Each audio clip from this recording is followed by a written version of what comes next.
Magandang hapon mga kawalwal. Ang flavor pala ng ano ko ice candy, avocado, cream avocado mga kawalwal. Ito bago na naman flavor mga kawalwal para hindi magsawa mga bata, mga kawalwal.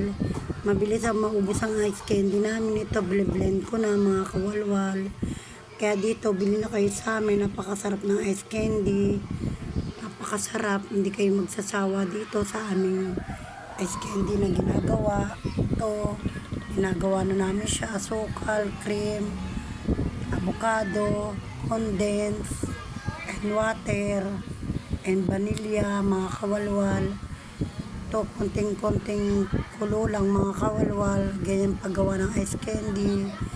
Ito, marami kayong matututunan sa amin, mga kawalwal. Hinay-hinay lang sa pananood, mga kawalwal. Yan. Madali tayo matututo mga kawalwal. Kailangan lang natin magsipag, magtiyaga.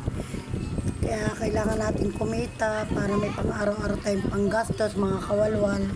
Ganon talaga ang buhay. Kailangan natin magsikap. Marami tayong bayarin sa bahay, mga expensive.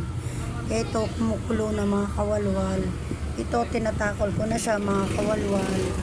Para ilagay ko na sa freezer mga kawalwal. Kung talagang buhay, kailangan natin magsipag para may kainin tayo araw-araw.